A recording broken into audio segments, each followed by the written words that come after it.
and live your life today. It doesn't matter what they say. Well, welcome to another episode of Red Lotus Life. Really excited for this one. I've been looking forward to it ever since we discussed what we were going to be doing. We have our special guest, Enos Barger, on that's doing this series on narcissism, narcissistic personality traits and behaviors and personality style.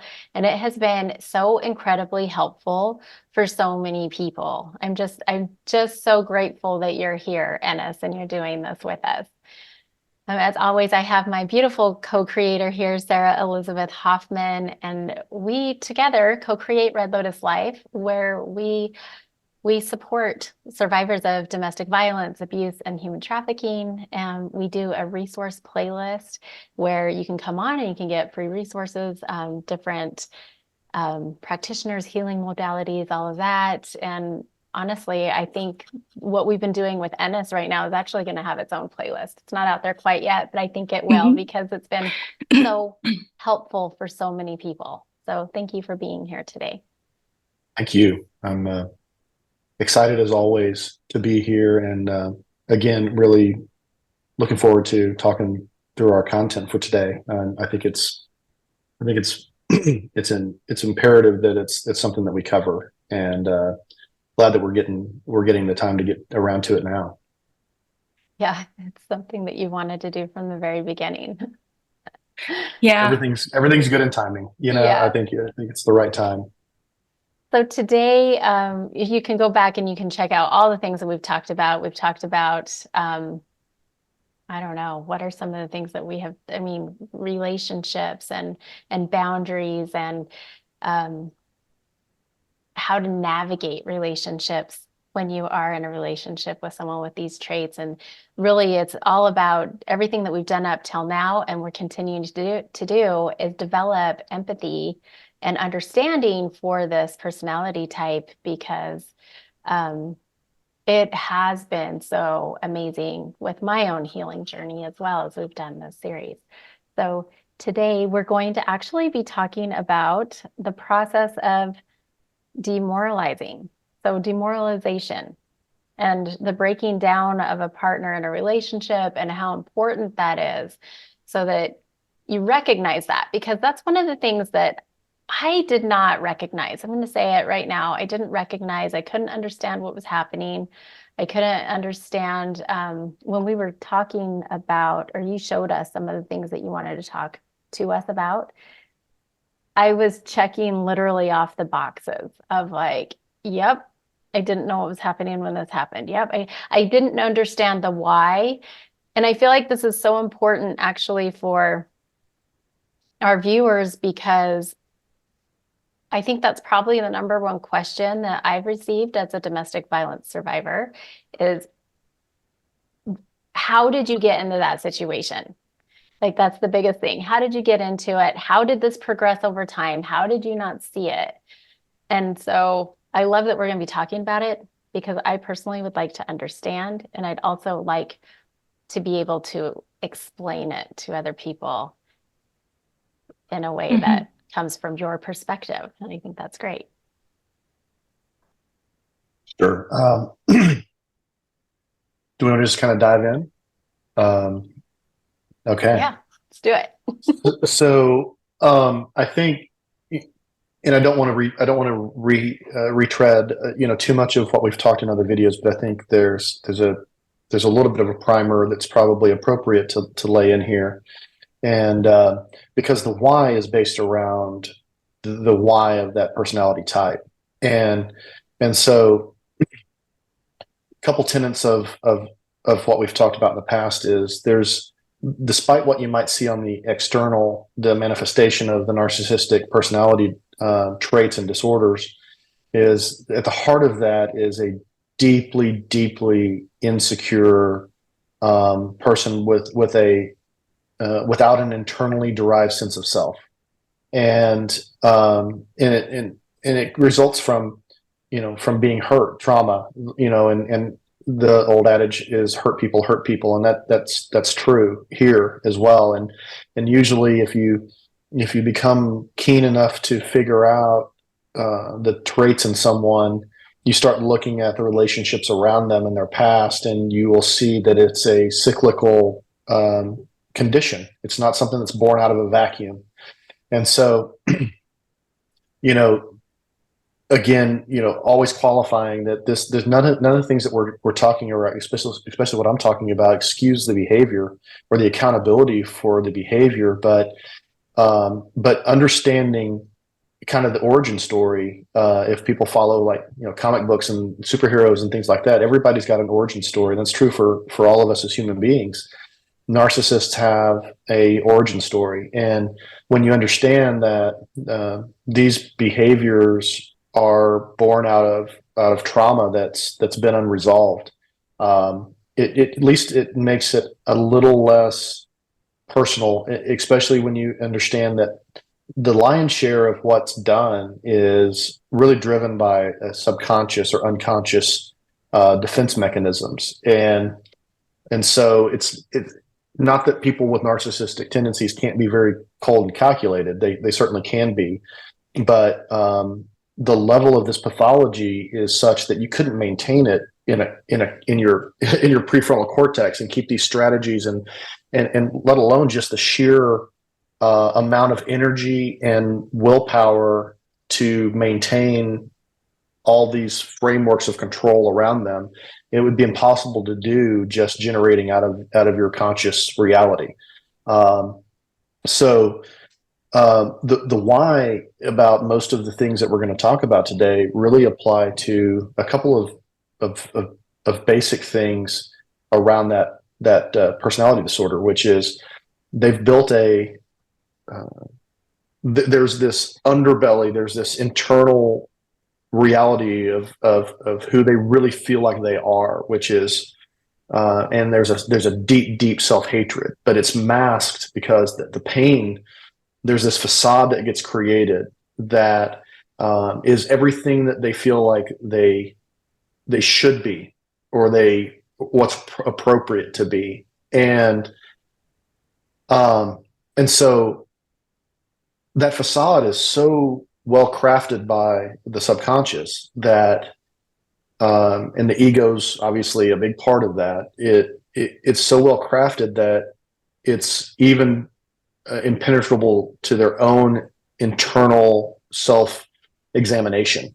That's why one of the biggest things about the challenges of dealing with someone who has a narcissistic bend in them is just, number one, realizing what's really going on, who they really are, and then secondarily, them pushing through the shame and the regret and the guilt that comes when you realize what you've operated like. And I think some narcissistic people do become somewhat self-aware, but it's that second phase that makes them turn away because it's so painful. It's a constant reminder of all the things that you've internally hated yourself for your whole existence, probably, because most of these wounds happen fairly early in life. You don't often see people who were well-adjusted and then at 25 suddenly just click on. It's an accumulation of things, and so the why around these tactics and these behaviors is really to maintain an equilibrium, a homeostasis, and there's a couple different facets of that. One is, at their core, narcissistic people have a tendency to want the playing field to be even in one regard, which is the level of discomfort and the level of discontent and unhappiness that they feel underneath this facade, right? So if I'm going to be miserable, you're going to be the same level of miserable, because that's what's fair in life. Now, this isn't a conscious decision that they're sitting there going, okay, I'm journaling today. My goals are to make sure my partner is as miserable as I am. It's not like that. It's just there's this underneath checks and balances that are there, and that's why one of the key markers we talked about in another episode is envy and dismissing other people's success as them being lucky, or whatever it might be the case, because there's a constant measuring tool, and ego, that's really the first the first tool of the ego is to separate and measure. And so it's in an overactive ego, in this kind of a personality, it's going to be hyper vigilant in that status. The second facet of this is ultimately what this personality type wants in a partner is the same thing we all want at its basis, which is love, trust, admiration, support, partnership, that sort of thing. But because there's no toolkit to do that in the healthy way that people who are emotionally mature, well-adjusted, and have dealt with their trauma can do, then what do you do in any other situation when you can't do something the right way? You rig up a system in which it allows you to seemingly try to reach that point, which basically means no one will abandon you. So how do you keep someone from abandoning you without doing it the right way? Well, then you use whatever tools are at your disposal. And ultimately, it's a foregone conclusion subconsciously that people are going to leave them. They know, like, and most narcissists don't even want to be in their own head, let alone why would anyone else want to be a part of their life? So it's this foregone conclusion that you're going to leave, and justifiably so. But the idea is, if I don't want to lose someone, then how do you create a scenario in which that won't happen? And so that's really my best kind of non-psychology, just general experience, and both from what I experienced personally and also what I've seen in other relationships that have these kind of components in them. I think that's the best way I can probably describe the why. And it doesn't make it any easier to be on the receiving end of that kind of behavior, but it does certainly shed some light. And I think that really sets us up for, really the kind of the second phase of this conversation, which is what are these behaviors? What are these techniques or tools that narcissistic people use in relationships to demoralize their partner? And the reason the demoralization is the tactic is because the only way someone can leave is if they're better off than you or better off without you. And so and to talk a little bit about what Lori was leading in with, it's like, how did I end up here? And it's not like you meet this person and they write, "I'm a narcissist" on a 2x4 and hit you in the face with it. Like it's there's a whole technique on the front end, and we talked a little bit about it in how do you identify narcissistic people before you get they get their hooks into you. And one of the things they do is a technique called love bombing, right? And this is a red flag. This is an absolute red flag. It's where in the early stages of the relationship, this person will shower the person with excessive attention, affection, gifts, and also wanting to create, like, they want to get their hooks in early. And so it's going to be a whirlwind sort of romance type of a thing. And what they're doing is they're selling you the best version they've got while they can maintain the amount of energy it takes to live that far from reality, to create that facade, to prop up that facade that's so deeply far from the truth behind it. That takes so much energy, it's not maintainable. So what they do is they're sprinters, they're not endurance athletes. So when it comes to behaving like they've seen normal, healthy people behave, right? And so they're emulating that the best they can. But the reality is, it's a slow erosion. It's almost like in a macro level, it's almost like the Grand Canyon. It wasn't created in a year or 10,000 years or 100,000 years. It was created over millions and millions and millions of years. And it just slowly shifts to something that it became. But it's almost like, when someone's on a health journey, like a diet, when you see yourself every day the weight loss isn't as evident to you because the changes are very, very gradual. But if you run into someone who hasn't seen you in 6 months, it looks like a big transformation. And so it's a gradual chipping away, and almost like a sculpting or when someone sculpts out of marble, they're just taking little chips at a time off. And that's how you don't know it's happening unless you already know going in how to recognize these types of things, not only the trait in the person, but also the behaviors. And maybe this might be, I just want to do a quick check-in with both of you and just ask before we kind of phase into the particulars of these different behaviors. Is there anything that you all would like to add? Because you obviously both have experience with this, and so I don't want to pass by without the opportunity to chat through what we've talked about thus far. Awesome. I definitely have a couple questions and some things, but what about you, Sarah Elizabeth? We haven't heard from you yet today. Something that I wanted to bring into the conversation as far as what Enos is speaking to around creating this reality, something that I have noticed and also done so much research around is the fantasy, and how the person will continue to have this ongoing fantasy about, like, they create their own reality, so to speak. It's almost like they have this reality and they cannot see outside of that specific reality, no matter what the other person says or does, no matter how many times you try to have a conversation, try to be seen, try to be heard, try to be validated. There never is a resolution because they're unable to see outside of their created fantasy.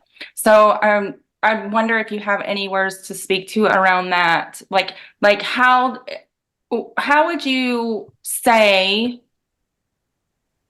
or what would you say to a person who's in that position to be able to sort of break through that shell to get them to have some self-awareness? So yeah, that was, and I go into a little bit more into depth into this, and I think in our first episodes, but I'd be happy to touch back on that.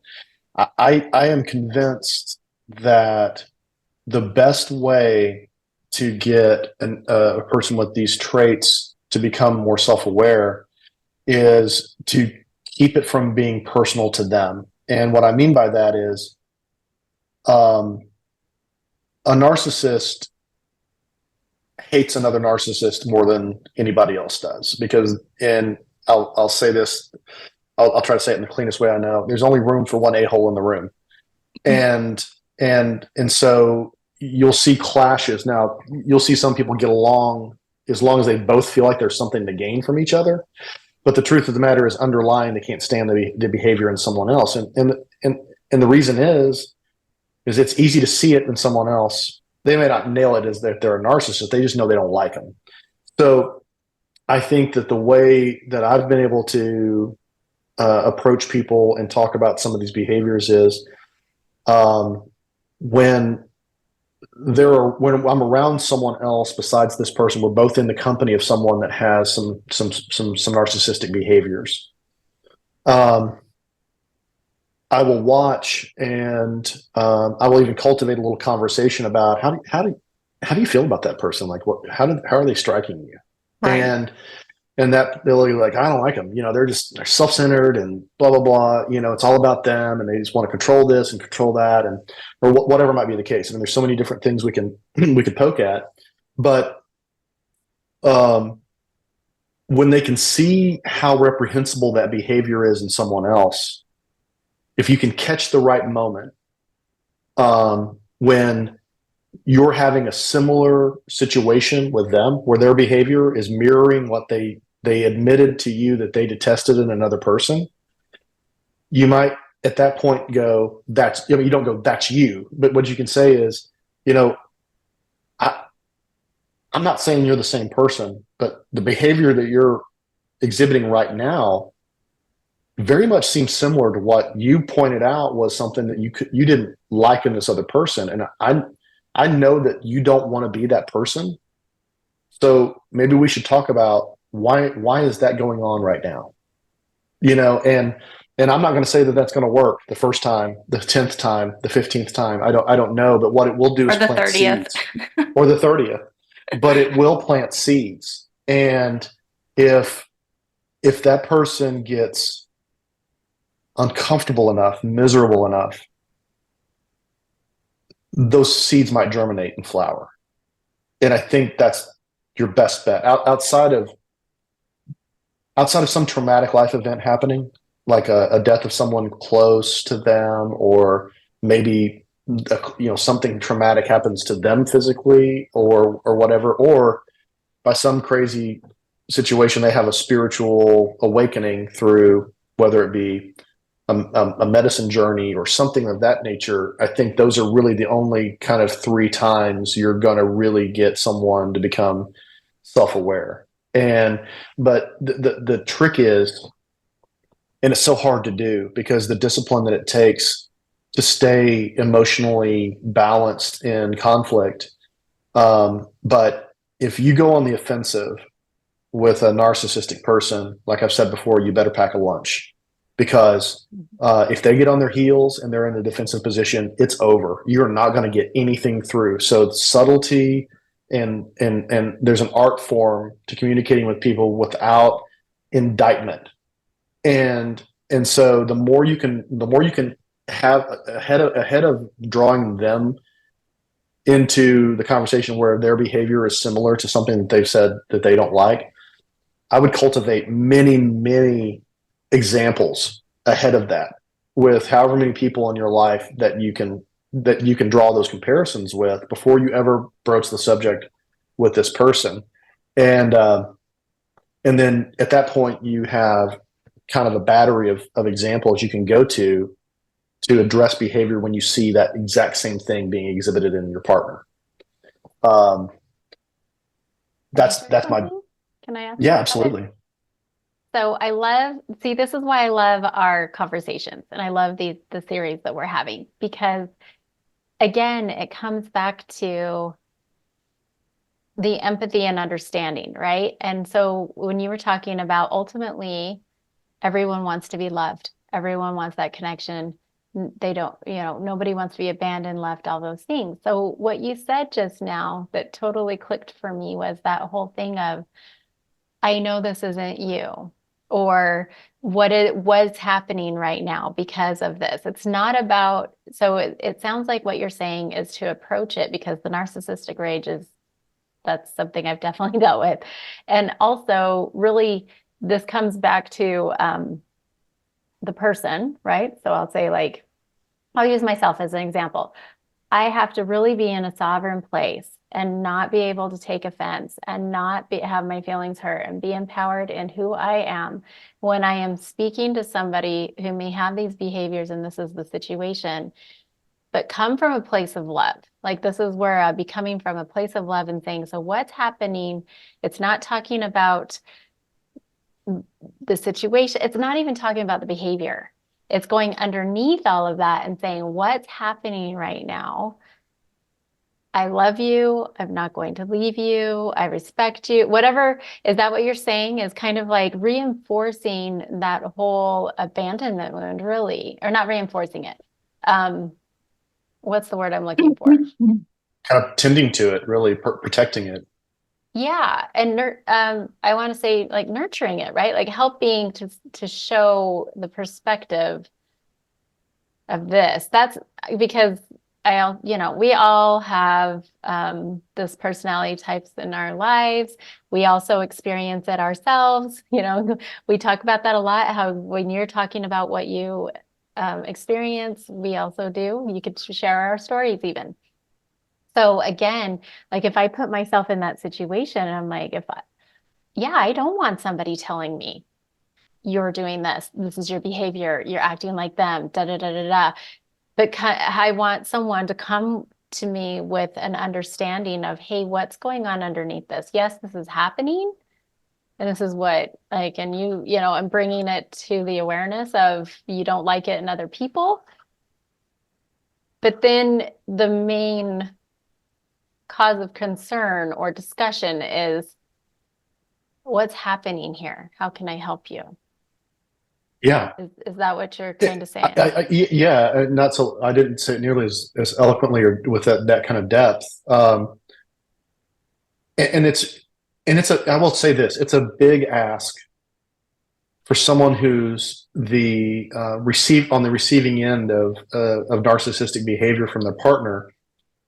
I understand, and you guys both you ladies understand deeply how much of an ask it is to keep your heart open in that relationship, because we all have all have the instinct to protect ourselves, and we close off. And by all rights, I mean, there's no judgment if that's something that you struggle with. But if you do want a chance at salvaging the relationship and getting something different out of this partner that you probably do love deeply at some level, regardless of the fact that you're in a situation that's not ideal for you, and for them either, frankly. Um, and something you keyed in on there is, rather than stopping at I'm seeing similarities in this behavior right now that you felt was reprehensible in someone else. Maybe the fighting chance really starts with, what are you feeling right now that's causing this reaction from you? I mean, can you tell me, can you dive deep in and tell me what it is that's going on with you? And really, it's really the first stair steps into embodiment. Like, what are you feeling in your body? And when did you start feeling it in this conversation? Because so many times the reaction comes, it's a delayed response. It's kind of like you see a boxer get hit in the liver, and they continue to box for like another 5 seconds, and all of a sudden they just drop. And most of the time, emotional responses are a little bit of a delayed reaction, or at least by the time we notice them, they're a delayed reaction. There's usually a key, and then it starts, and then it goes, and the other side of it is, like, a lot of times the only emotion, unless it's a contrived emotion for control, that you ever see out of a narcissistic person is anger. And if you think about it, it makes sense. It's the safest emotion to display. It's the least vulnerable emotion to display. So most of the time, the underlying emotion is something else, but the way it funnels out is anger. And sometimes that takes a little while to transmute from hurt, fear, whatever that is, that's a catalyst for this emotional response.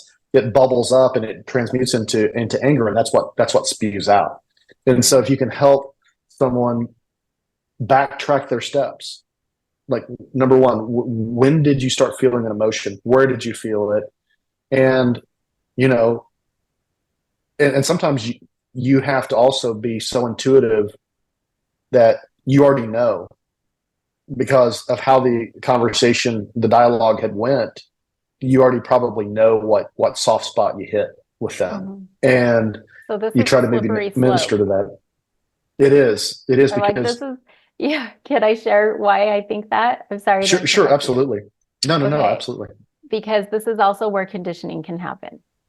And so, yes, people do know exactly when it happens. They might not know the first, second, third time, but then they absolutely know. You can see it. And then that's when The patterns.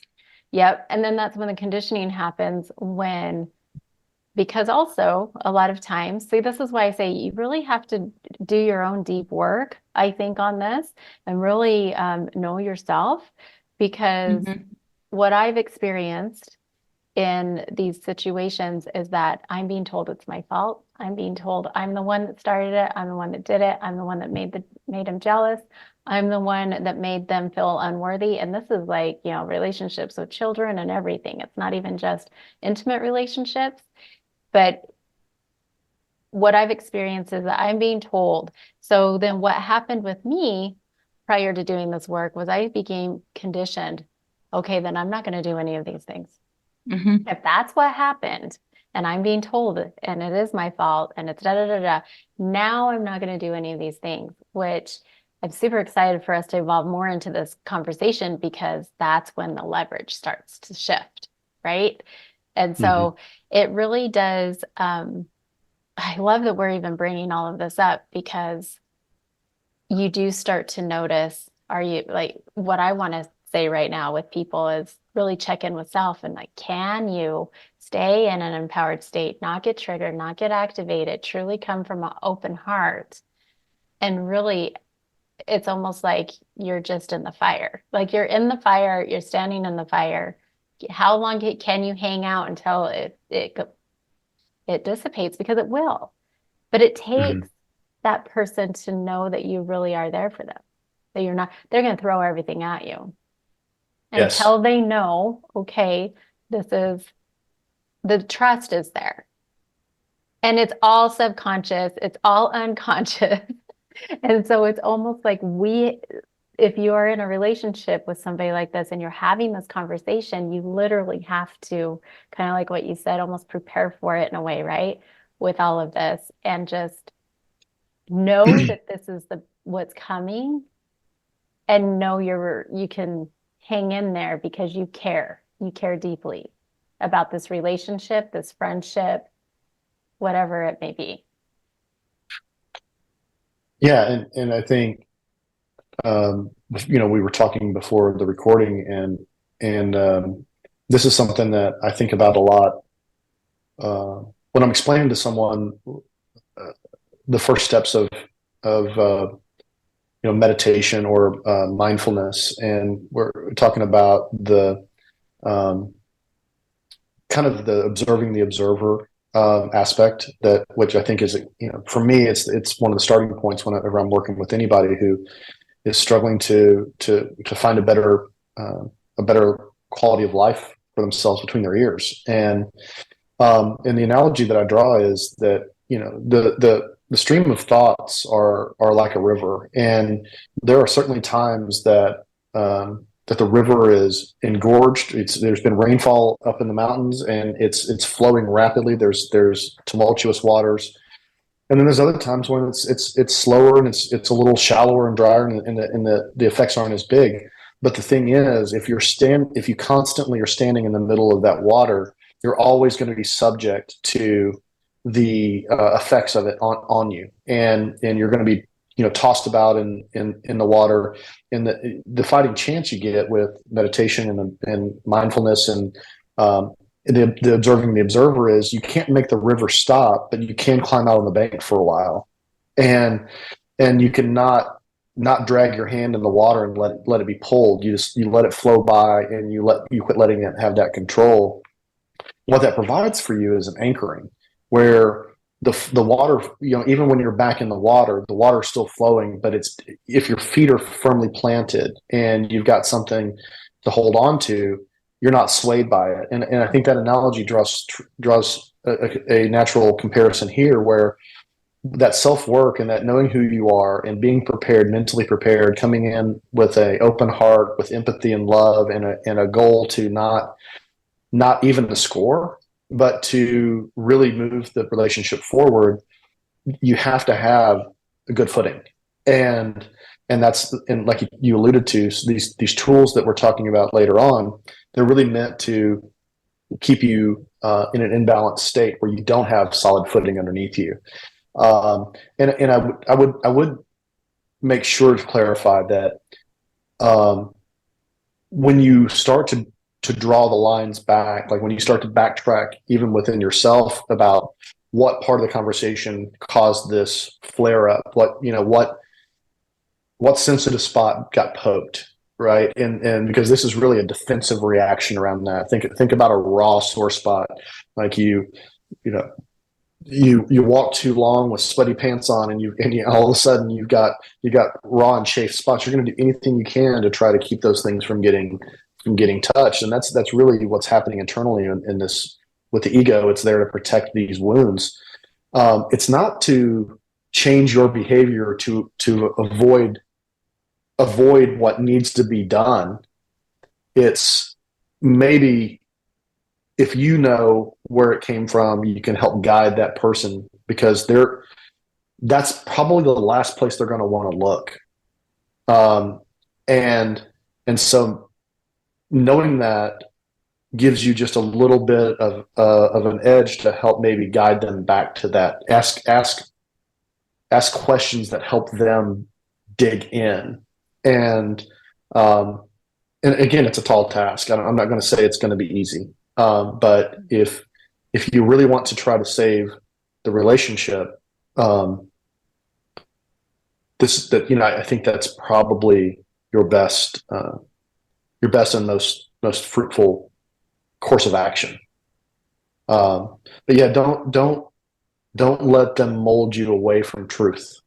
Part of demoralization is the absence of absolute truth, and we see it in other parts of our lives as well. But it's particularly true here. If you can keep someone in balance, I mean, it's really at the heart of one of these techniques that everybody's, I think, become a little bit more aware of these days, is the term gaslighting. But it's truly at its root an attempt to make you question your own sanity or your own concept of truth. And so, and you touched on something, Lori, and I think this is a part that's critical, is if you personally in this relationship have a tenuous relationship with yourself, your internal sense of self, of who you are and what you're about and what your sovereignty is and what you deserve in life, it makes this hill a lot harder to climb. And so the more that you can do work in that area, the less likely you are to, number one, to be swayed by these techniques. Secondarily, the less likely you are to respond out of hurt and wounds which is like throwing gasoline in the middle of the fire. And then thirdly, it puts you in a posture to keep an open heart, because you have to be brave. You have to be brave to operate in this world with an open heart. And to me, it's the bravest thing we do is extend ourselves, knowing that even in the best of relationships, there's going to be hurt involved. When, like, even if you're lifelong friends, when you lose someone, that hurt is going to be deep, but it's in direct proportion to the amount of love that you experienced with that person. And so, I don't take it lightly when I say, try to come into these things with an open heart. I know how difficult it is. But if you want a fighting chance, I think that's it's a critical component of the equation. Yeah, I think that's kind of my ending thought on that. Yeah. When you're talking about that sense of self, I think this is something that's pretty crucial. And I don't feel like a lot of people actually have that until they're later in life, And so I think this also, just to touch really quick on how important parenting is, right? Yeah. How important that is to have that. Sarah, was there anything you wanted to speak to on any of that? One thing that I wanted to touch upon, there are so many things that are coming up for me right now that I'd like to just jump in and into the conversation, but I know that we're limited on time. But I do want to just bring it back around to sort of when we're having these conversations and we can tell that we're in a place where we're not going to be able to get through to the other person right now, because it happens over and over and over and over again. It's like a revolving door. Something that I started saying quite a while ago was, okay, fine, that is your reality. It is not my reality. And when we're walking into these conversations and we have continued to see the patterns come up over and over and over again, because once we begin to educate ourselves, once we begin to do this work, we get really, really, really good at being able to see the patterns. We just might not always know exactly what it's going to be. And so we can see when this person is looking for like a shot of dopamine and their nervous system is heightened, and you may not be doing anything or saying anything at all, but we get so good at recognizing those patterns. Like, I was to the point where I knew that the second that person walked into the room, I could count to 5 before they were finding something to provoke. And it's completely and totally unconscious. And so in those cases, it may not be saying, I'm here, I'm never going to leave you. It might be saying, this is my boundary. And if this behavior doesn't stop, this is how I'm going to respond moving forward. And I think that's really important because we do have those people in our lives that they might not be a family member, they might not be a child. And so we have to be so much in our sovereignty that we're able to say, XYZ is not okay with me. And if XYZ happens, this is going to be my response. Yeah, absolutely. And follow through with it. And follow through. Never waver. And that's one of those keys. And it's much like raising children. If you say, if you do this, you are choosing this result, and then you don't give that result, then you've completely lost your authority in that piece. And I'm not saying the other person's a child, but it's the standard is still the same. And it's a good point. I think if you're going to go to these extents to try to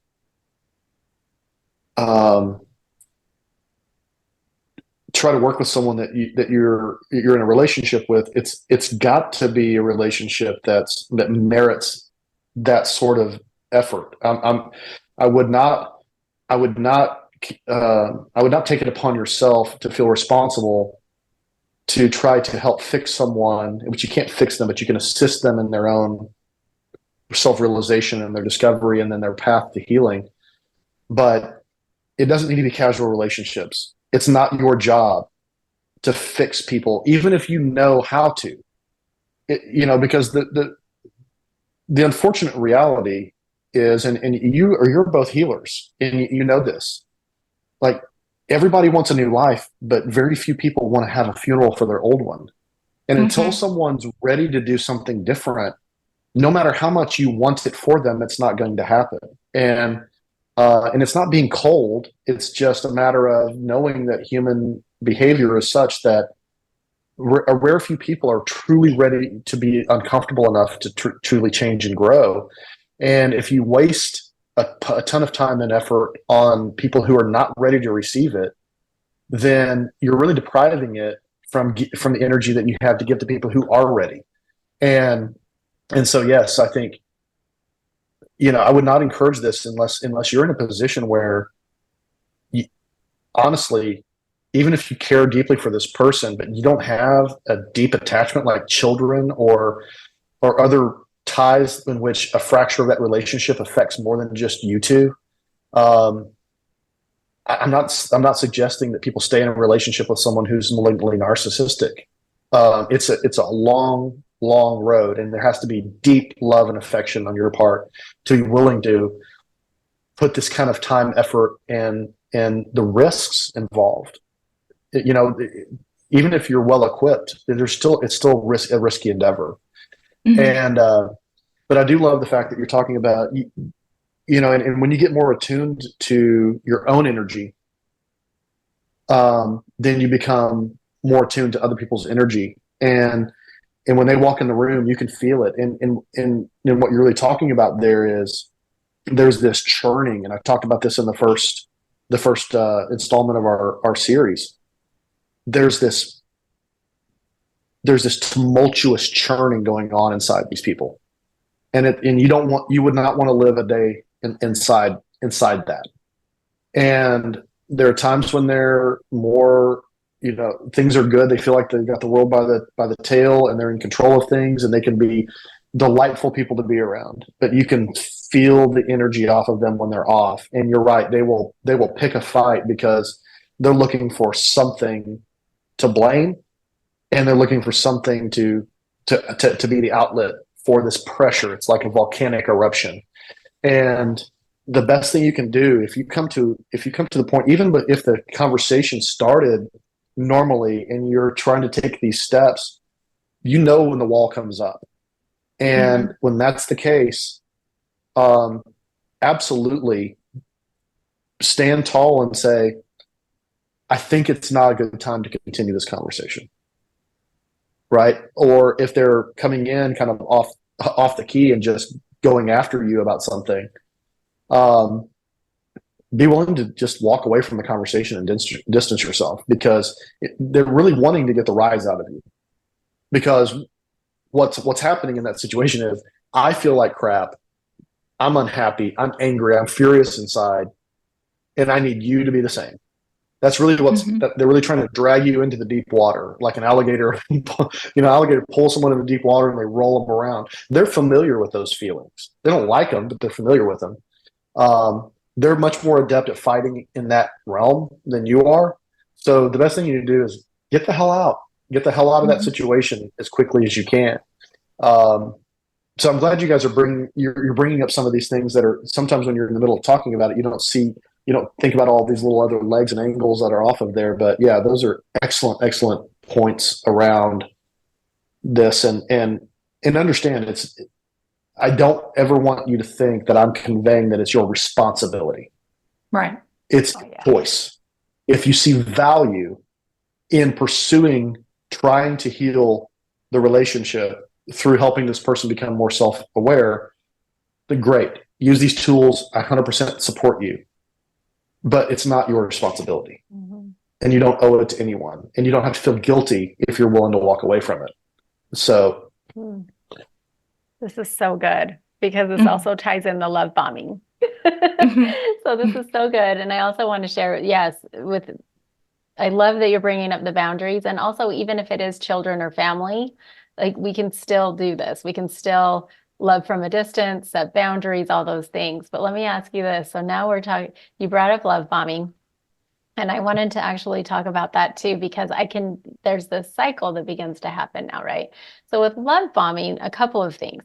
Love bombing kind of sucks, because it's one of those, everyone wants to be love bombed, right? Everyone wants to feel that. Everyone wants to feel that romantic, we're loved, we're appreciated, all the things. I mean, this is what society has conditioned us with romance, every rom-com. and romance, exactly, and all the things. So yep. Even coming back to when I talked about, well, you really need to develop this sense of self when you're a child, right? And as parents, really encourage this sense of self, because what happens? What happens in a romance movie, right? You have the love bombing, the fast, quick fire romance, and then boundaries are set.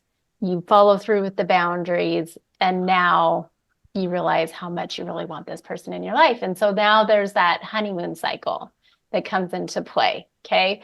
And so now you have that going on, because you have set the boundaries and you followed through, and now this personality type. And this is what's so funny about this. Whenever I say it's not even necessary, all of us have these traits. Like, you can recognize when, and I say you, like the collective, take a moment and reflect. Like, when have you done this? When have you went, oh shoot, I'm in the wrong. I just behaved inappropriately. That person now does not want to be part of my life. And so you are the one who's love bombing someone else. Like, I want you back. Let's mend this relationship or whatever. And then now it's really to notice, is it in a healthy way or is it in an unhealthy way, right? But there's so many layers to all of this, even when it comes to the conditioning. So again, coming back to sense of self. I don't know if any of you have anything to add to that, but I just wanted to connect all those dots real fast. Yeah. Well, I would say the first,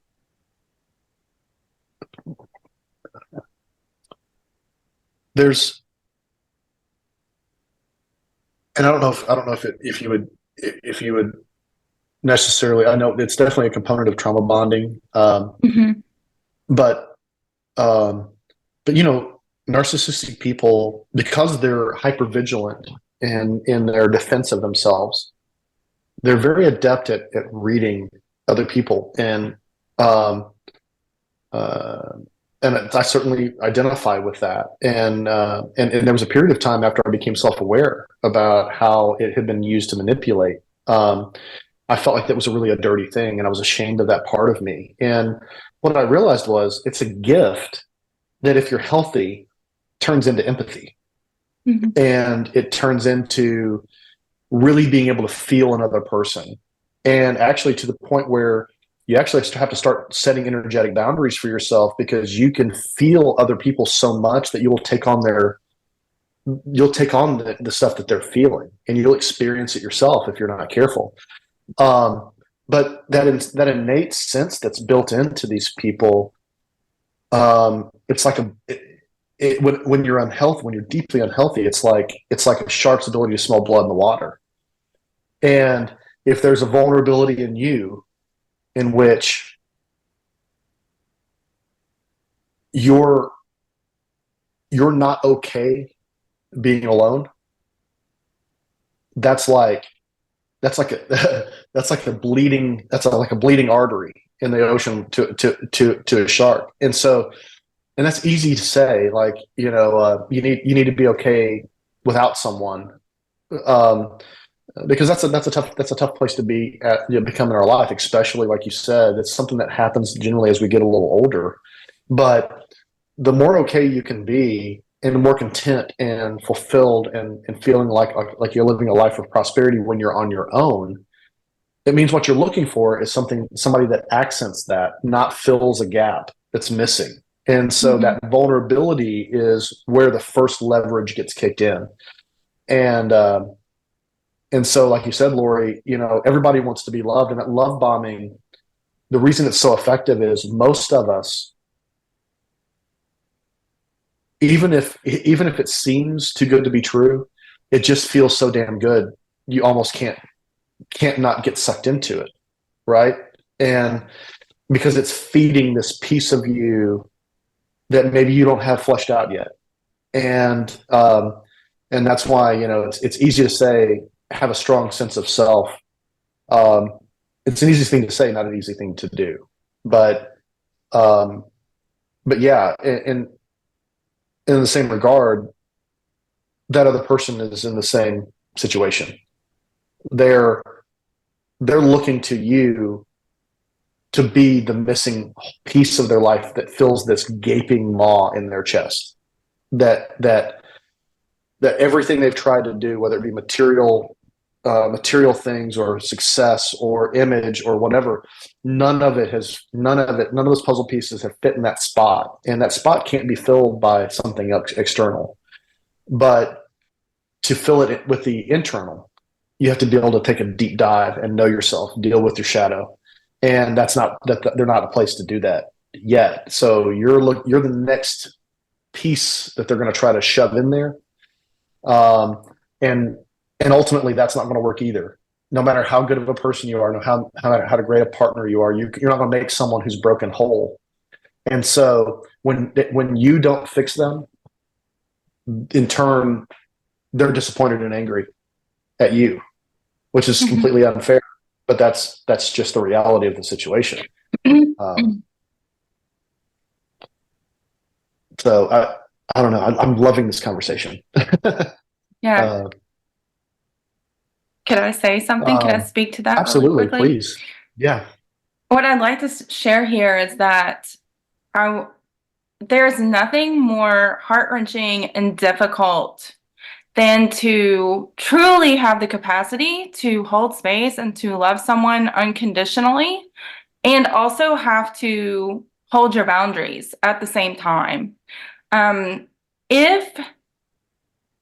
Especially when you hear things like, all I really want you to do is to love me, and I can literally say the words, I love you unconditionally, and I can love you at a distance. Because if these behaviors don't change, then, my boundaries have to stand firm. That's really a tough place to be in. And I think it's worth saying, because I know that there are probably others who have had that feeling as well. So I don't know if there's anything to say to that. But, even when you're very aware that the love bombing is happening, and also getting to a place where you see it so clearly, and knowing that you can't cave. You can't cave. Yeah. Yeah, it's tough. And I'm at a point, in my life where inauthenticity from another person it's like a neon light. I can't not see it anymore. And that's Right. why things like going to buy a car, for example, I used to love it because I liked the challenge of the deal, right? And I'm not somebody who, I can have conflict for breakfast. It's not I'm not hurt or bothered at all by conflict. Matter of fact, sometimes I'm invigorated by it. And I think healthy conflict is really a key part of a good life lived. Yeah. But really, it's literally walking in and having someone come up and what they're really doing is they're kind of love bombing you from a sales perspective, and it feels so contrived and cheap and kind of dirty, honestly, that it just turns me off so much that I would rather honestly not ever even go through that process. Just walk in, offer an amount, and then if they want to do it, great, and otherwise get the heck out. Because but it took a long time to get to that point where you feel an authenticity with someone else. And there's something you said, Sarah, that rose a point for me. I'm going to try to find it here.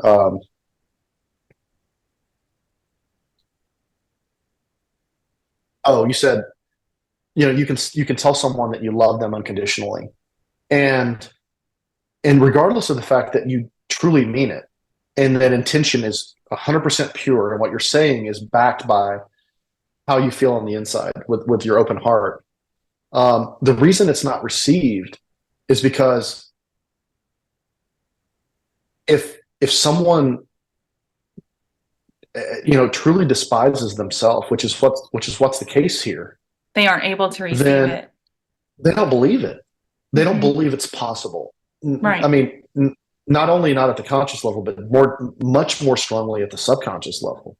And so it's something that you can never convince someone of until they've healed at some level. And so, knowing that going in, it's not to say that you shouldn't try because it's not going to work, but it's just understand that when it's not received, it's not you. It has nothing to do with you, and it's not personal. It feels personal, but it's not personal. And really that's so much about all of this. It's and you talked about when someone has that wall, or when they have that illusion that they're living in. I mean, what that is real, and it's intoxicating. It's almost a hologram, right? Like, it's so real to that person. They don't know that there's anything other than that reality. And it's disorienting, and they're operating from a place that's not true. And so truthfully, they're also operating out of a place that's not moored in any sort of foundation other than distrust and self-hatred and all these mechanisms and tools that are used to try to control their chance of being wounded again.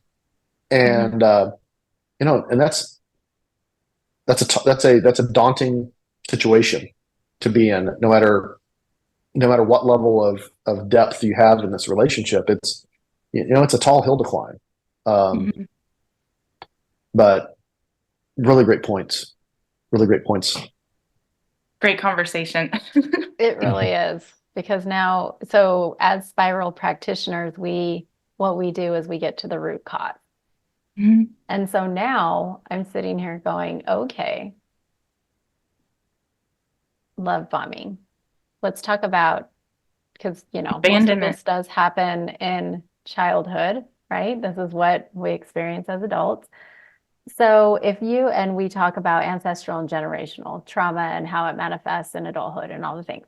So I'm sitting here going, love bombing, because what I like to do is really get people to be aware of their own behaviors, of what maybe they are modeling for their families or the people around them. Do you think, so this is a question to just both of you, and it's just kind of random, but do you think, the parent that disciplines the child? So we're talking about how all this even, right, is kind of like it's kind of like how you discipline children. So It's let's the say, same.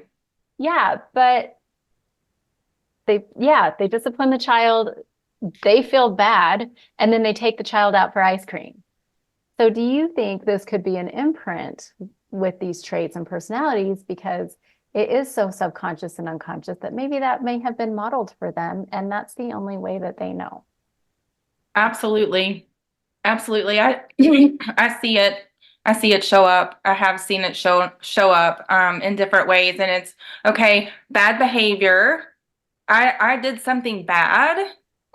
And so because I now feel bad about it, then let's go do something nice. And then there's like this big extravagant, either it's dinner or it's a gift or it's something but I did something nice. And it's almost like the mommy, but mommy, I did something nice. So now aren't you going to be nice to me? It is that exactly. And then along with like abandonment wounds and any other sort of core wounds that could come up. Mhm.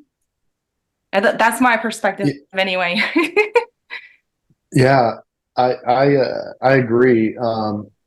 And I think both sides of this relationship pairing, the ground was set fertile for these manifestations in both lineages. And because most of the time, the person who's the magnetic energy draw for this trauma bonding pairing between a narcissistic external type of narcissist is more than likely the other partner who feels inexorably drawn to them and them to them.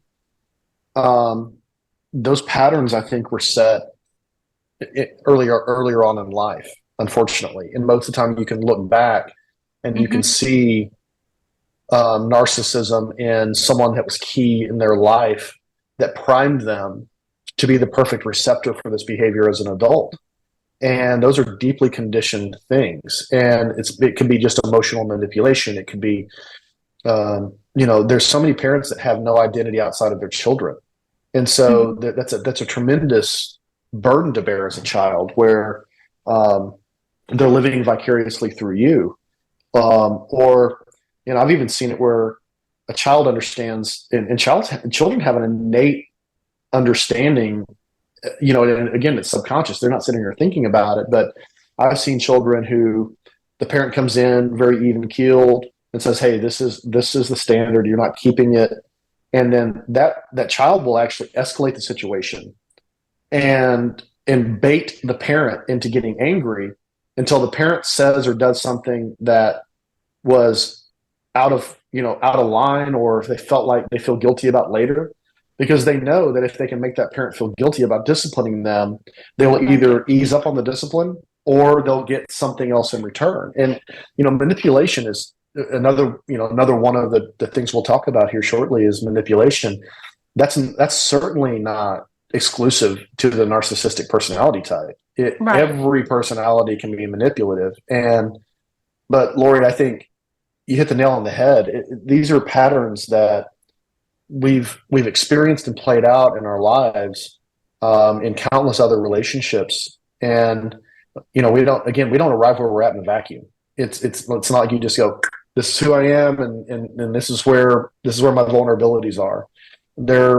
It's a slow erosion or a slow patterning. And when you really start digging into your inner self work, it becomes very evident how these things played out in your life to get you where you're at. And the beautiful thing is, there's so much forgiveness and empathy and compassion that's built first for yourself, and then for the hurt people who hurt you, or the conditions that set this up. But yeah, I think the recipe, the baking process is a long burn, and it happens over a long period of time, even from, like you said, ancestral all the way down to infancy on up.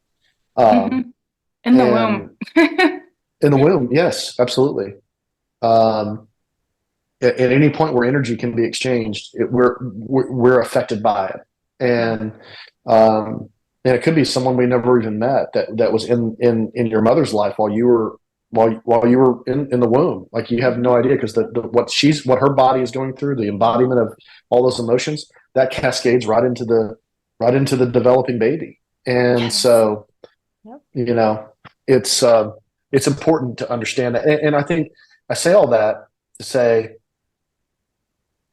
there's a point in time in every person's journey, especially the person on the other end of this, where you feel embarrassed, ashamed, guilty, or whatever, but because of having been, pulled into this relationship and pulled into these cycles and having yourself eroded and demoralized and all that. But again, give yourself some grace. You didn't arrive here on your own in a vacuum by yourself. There were, and you can't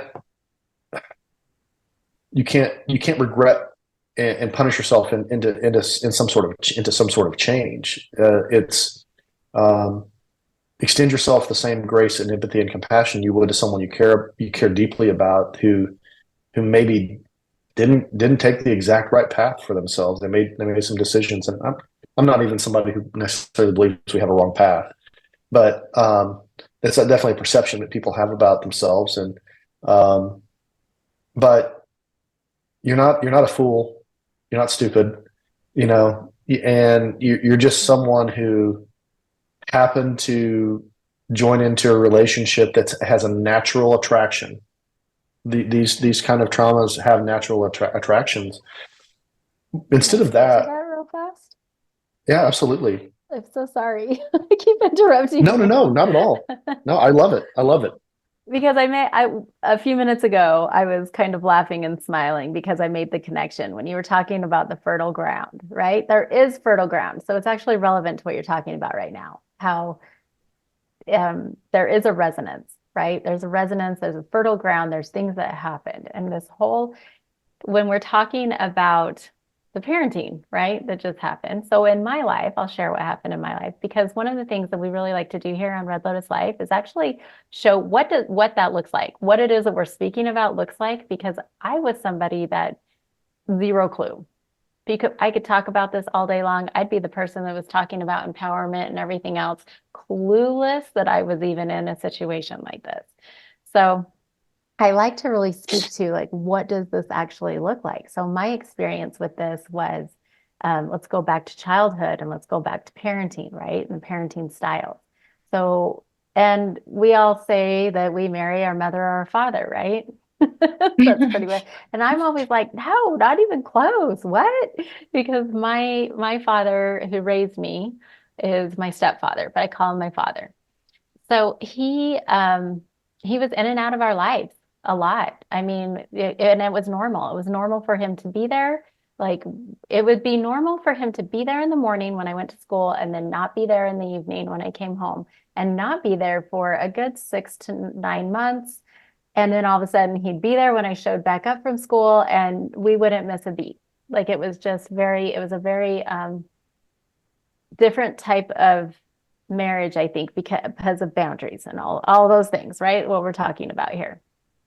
But for me as a child, and what was modeled for me when it comes back to the love bombing, right? Because that is what got me. I'll say it. I mean, it's what got me. I was like, holy cow, what is this? And I was young, and I was just like, oh.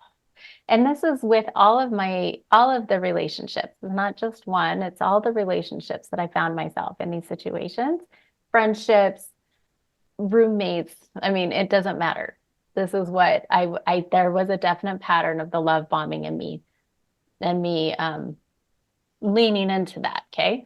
So now if I connect the dot back to my childhood, when my dad came back, oh, we went out to ice cream. We went to McDonald's. We went to the movie. It was movie night. We went to Blockbuster back then.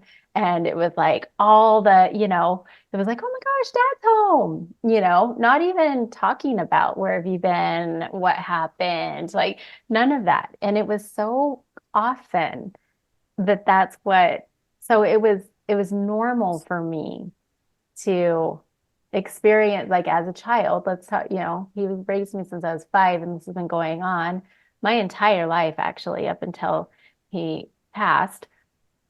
So it's like, of course, this is what I've known. This is what it wasn't what you would be considered an abusive relationship, but it was. Right. Mhm. But it was, yeah.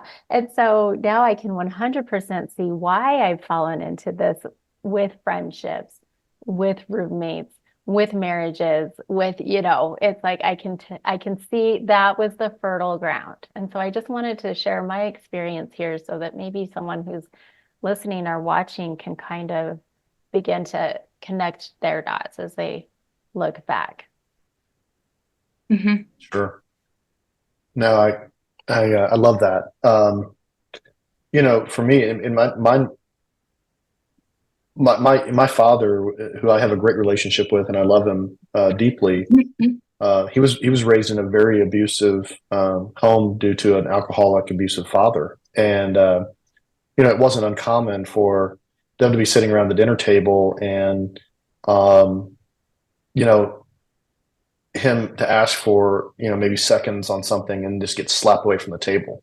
And so the wounds my dad and my mom both endured in those types of situations were deep, and they were amazingly different parents than what the examples that they were given from their fathers. They both had strong mothers, thankfully. But my dad never laid a hand on me, and I think that he was so afraid to ever let that boundary ever get crossed because of what he had experienced. But he wasn't healed from those traumas, and so for me, and I've seen it play out in pattern after pattern, and most of it's been with people I've worked with or worked for as bosses.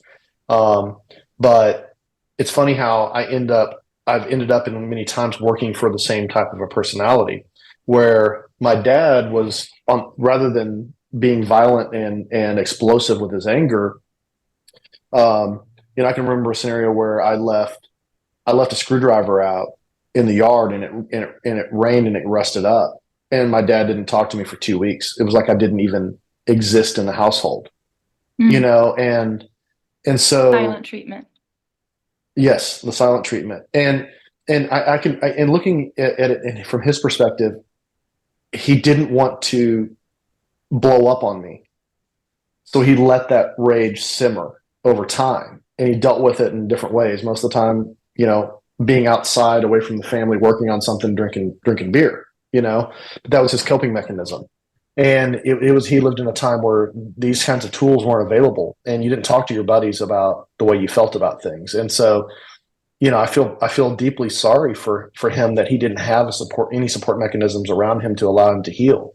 But that wound made me vulnerable to that type of relationship time and time and time again until I healed, and I began to understand um, that I was drawn to that because what I was still trying to do was still trying to win enough favor and love to never get rejected for 2 weeks over something trivial, right? And so we're all susceptible to this, and again, have some self-compassion. Mhm. Most of the time we don't even, and like I said, Lori, you know yourself as well as probably anybody that I know, and even in a conversation like this, like realizations just happen, and you realize, oh my God, I was conditioned for love bombing, like from a very early age, a vulnerable age where you would have had no damn chance to have known any different, to have recognized it. It was just life, right? And you don't Mhm. know any other normal. You don't have a reference point to compare it against to know that it's unhealthy, right? And so, yeah, I'm loving this conversation. uh, well, we're down to about, I think we're down to about 20-25 minutes before we've got to wrap up. Do we want to? I don't want to cut anything off, like, because this is going well. But do we want to dive into some of these uh, these techniques or these behaviors, or do we want to continue this conversation and hit it on another episode? I'm happy either way. Well, can I propose something? Sure. I think it'd be great to list the other techniques that you wanted to touch on, and that could be a great way for us to go into our next one.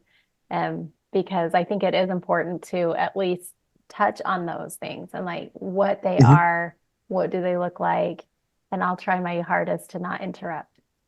Okay.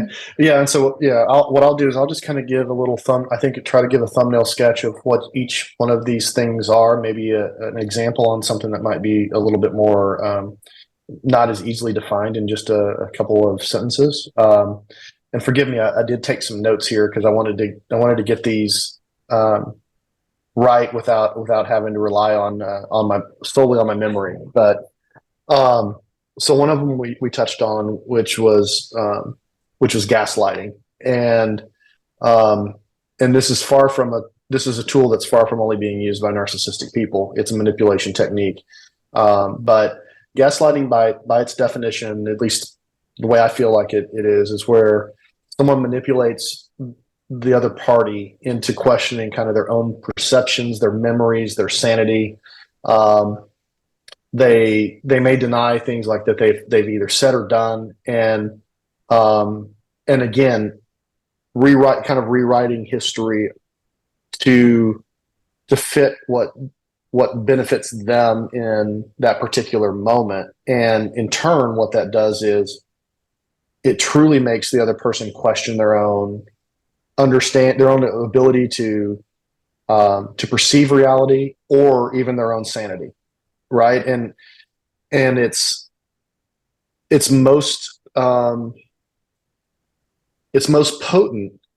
when the person that's delivering this gaslighting technique, when they are so resolved and absolute in their belief that that's the truth. Because, we see politicians do it all the time. I mean, they're masters of this. They do one thing and then they tell you they did the exact opposite. And you can throw a rock at any speech from any politician, and you're going to find gaslighting in it. And so it's a really broad, nefarious tool. And so some examples would be like, I know there were times in some relationships that people that I know that are in relationships with people who kind of utilize this technique, and they will literally say something. They're like, and then 2 sentences later, deny that was what they said, and to the point where a couple of people I know literally started recording these conversations just so they could check to see if they're losing their mind. Like they were so concerned that they had such a distorted perception of reality that they were losing their sanity. And these are people that I know that are rational, logical, brilliant adults. But it's such a potent technique that it can truly make you feel like you don't know up from down. And that's intentional. Well, I say that's the intent of the behavior. I don't think it's consciously an intent all the time. Sometimes it's consciously an intent. Most of the time, it's a manifestation of the subconscious that's coming out. They aren't able to deal with it. No.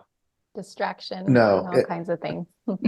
Sorry, go ahead. I'm trying to remember. No, you're right. And I think it's. I think it might have been on Mythbusters. I can't remember, one of the guys on Mythbusters might have said it, but it says his deal is, I deny your reality and substitute my own. And that's exactly what's going on in this situation. It's they might have slipped up and said something they didn't mean to say, a truth that maybe they didn't mean to say, or that they realized after saying it they lost leverage, or you gained leverage in the situation. So rather than deal with that, they just rewrite it as something different.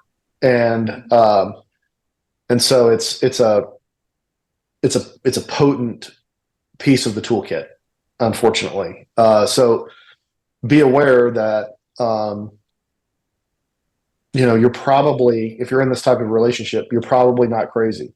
You probably didn't misremember.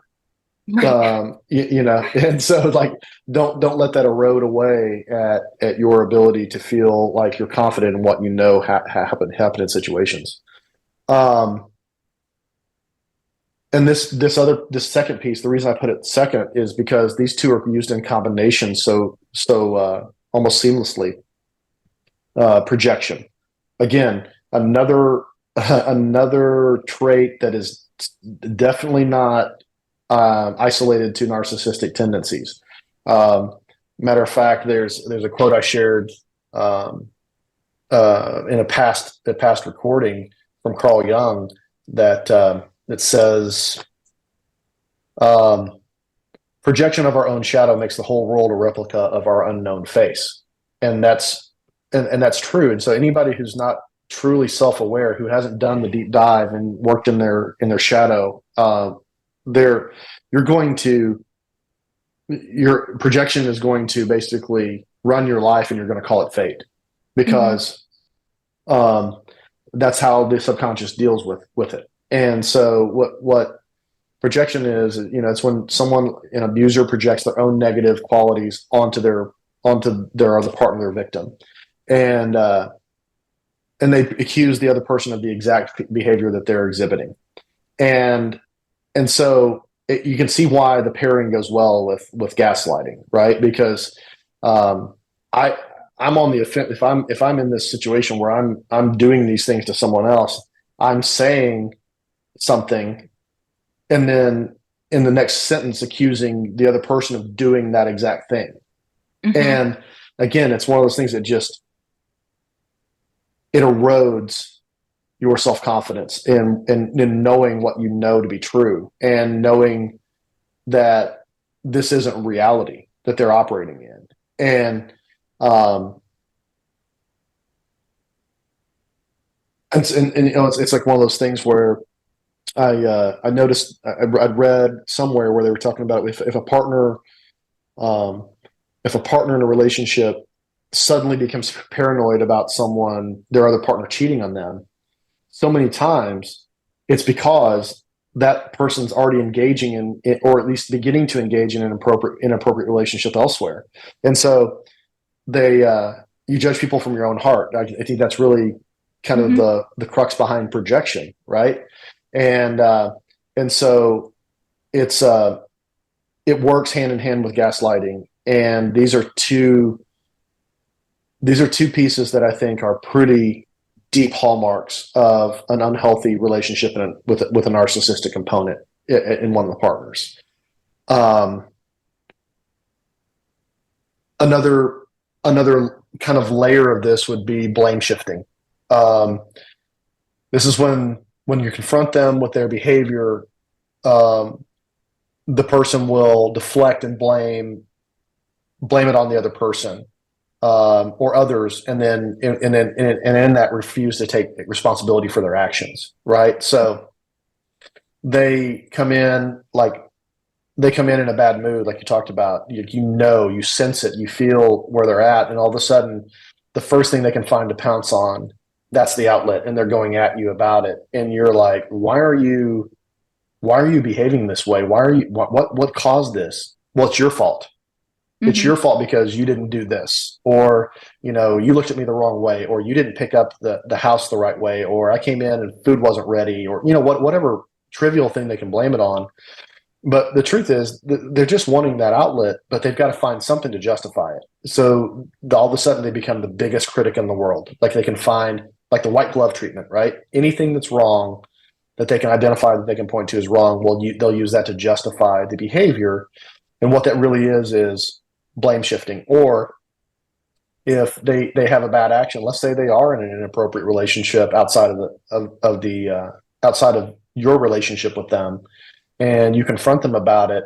Well, you didn't love me enough, and you don't pay attention to me, and you're constantly judging me, or you abandon me when I'm in my time of need. Which really what that means is you walked away from a conflict when they were trying to buy a fight, right? And or they isolate you, and then when they're all of a sudden ready to be intimate again and you're not, then they had to go somewhere else to get it, right?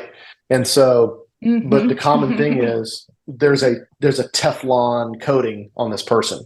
Nothing's ever going to stick as far as accountability, blame, and responsibility.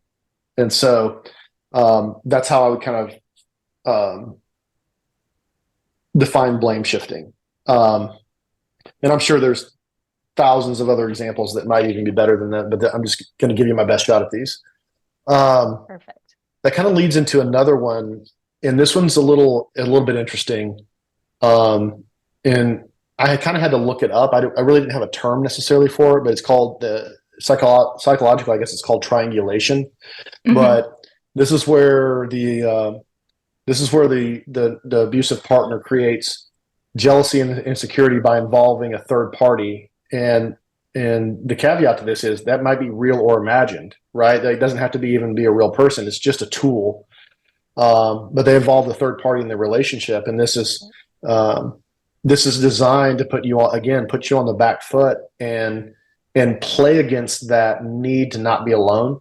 You both have a need to not be alone. Theirs is just manifesting. Theirs may be much more aggressive and manifesting in a different way, but it can then lead the victim partner, to compete for the other partner's attention, right? And it doesn't always even have to be a romantic partner. It could be a friend.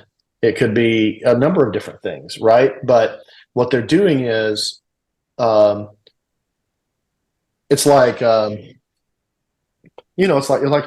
someone's trying to take a relationship to the next level. Let's say someone's casually dating, and this other person just won't commit, and they're not getting what they need out of them. Sometimes the manipulation will be to try to make them jealous by giving attention to someone else. And what they're really trying to do is draw you in and make you commit, right? So this happens again in all kinds of relationship dynamics. Lots of different ways too. Lots of different ways. Yes, 100%. And so that one's a pretty potent one, but it's not as easily sometimes recognized for what it really is. I like what you said about it not having to be a real person too. Like, because Right. it's even just planting the seed that the possibility that somebody else may not like what, I mean, when they talk about other people's perceptions, but who knows what that perception is because they've never talked about that person. Right. Yeah. It also creates paranoia. It also creates paranoia and isolation when triangulation starts to really happen in a really manipulative way. Mm-hmm. Yeah. Yeah. The next one I would have on the list, and there's a lot on the list, but I kind of hit what I felt like were really the high points is, character assassination. So this one is particularly nefarious. Character assassination is this abusive partner may spread rumors or engage in character assassination to discredit and isolate their partner or their victim, whoever, whatever the relationship is. And I've seen this happen not just within the dynamic of the two relationship, but definitely in the cultivation of a character assassination around, especially amongst the people who this person would go to for support. Because what they're really trying to do, and this leads to the very next one's isolation, we'll get to that. But this is a tool to create isolation, in which if you can convince the people, this person's trusted partners or trusted confidants or sources and friends, family members, that they're crazy, that this is all, this is because it's easy to have a good facade and image when you're only around people for a brief period of time. And like we talked about at one point, even with a marriage counselor, a lot of times the narcissistic person will convince the marriage counselor that the other person's really at fault because they're so adept at living this facade.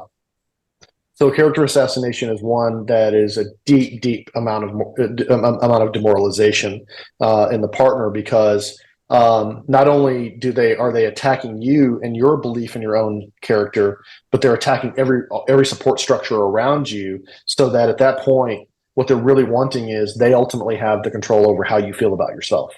And that's really the long-term intent. Isolation, it goes hand in hand with that. And isolation is really when this person often isolates their partner from friends and family, making them dependent on the abuser for emotional support and validation. that's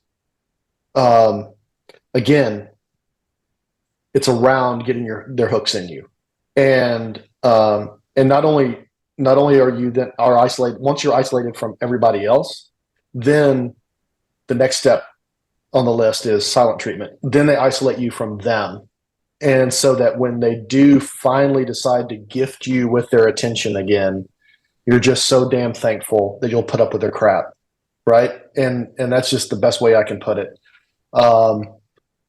So silent treatment's fairly self-explanatory, where they use it to punish their partners and gain control. They withdraw emotionally, leaving the victim to feel abandoned. And then the old adage, absence makes the heart grow fonder. It's really more of being alone makes you receptive to any sort of attention, even if it's not the best attention, because we are not really designed to be isolated in our life. That's why it's such a potent tool to do the character assassination and the isolation, and then the silent treatment. Another one is manipulation, and these folks are skilled manipulators, and that's really the love bombing phase, along with later on. They use guilt, flattery, and emotional blackmail to control and gain compliance from their partners. And so it's twisting things, and gaslighting's a piece of this as well. Projection and gaslighting are all part of this manipulative cocktail. Another one that's pervasive. Once all the other stuff stops working, then you fall into the financial control aspect. And that's why you'll start to see, it starts off with, I just want to take care of you, and there's no reason you should have to work. I'll take care of you, and I just want you to be happy, and yada, yada, yada. They don't want an exit strategy. And financial control is a very key piece of this control. And then the last one I have on my list is boundary violation. And this is really, these kind of people frequently disregard personal boundaries and privacy, invading the victim's space and their decisions. And it's not just a matter of they're going to do whatever the hell they want. They're going to boundary violate to range check you on where your limits are. And they're going to continue to walk through boundary after boundary after boundary to try to see where is the breaking point. Because ultimately they don't want you to leave, but they're going to push and push and push and decondition you until there's nothing left. And ultimately you're so demoralized that you feel trapped and there's nowhere to go. And the common thing, and Sarah nailed this. We were chatting yesterday through group chat, and she brought up leverage. And in my notes, I sent you all a picture of my notes, and I had all these lines off of all these things, and on the side it says leverage, exclamation mark. And so all of these things are really, we talked about leverage is the currency of the narcissist. It is the foundational piece of all the relationship and what they're trying to get to. And if they have leverage, then you don't leave, you don't abandon them. And they have a partner to be miserable with them. And so I think that's probably the best place to leave it, and a segue into, maybe deeper talk about each one of these things and how these things have happened, maybe manifested in each one of our lives. And then hopefully we can talk about how do you, once you realize all this and once you're aware of all this, then what the hell do you do? Which is really the $10 million question, I suppose, and the hardest one to answer. But anyway, thanks for working through me. Let me work through that list as quickly as I could. Oh my gosh. It's so good. Such a big conversation. It's so good. Thank you. Yeah, thank you, because I'm excited to touch on every single one of these. And I don't want people to think whenever you see us like smiling and nodding and going, it's not out of being not sensitive to anyone's situation. It's more, we have lived this, we have experienced it. And the good news is that all of us are healing from it. All three of us are healing from this. And we're learning to just understand more and more about this topic. And I can talk about it all day long. So yeah. Yeah. Well, I appreciate you for being here, Enos. Yeah. How can people get in touch with you? So email would probably be the best way. It's enos.barger@gmail.com, enos.barger@gmail.com. And would love to engage with people if they have questions. Don't hesitate to reach out if you have the inkling to do so. Yeah, thank you for that. Also, you can put it in the comments. You can message any of us. I mean, we would absolutely love it. And people have been, and that's what's been really nice. That's actually what's been kind of steering the conversations here. So thank you to the audience for being here. We appreciate you. I know this was a really long one. So we appreciate you being here with it. If you like it, that shows us that you like this content. If you share it, that's why we do this. Share it with somebody that you know that can gain value from this. And then if you're really enjoying everything, subscribe, because we try to come out with a new episode every single week. And Enos, I mean, you just heard the long list of things that we need to talk about. So this is amazing.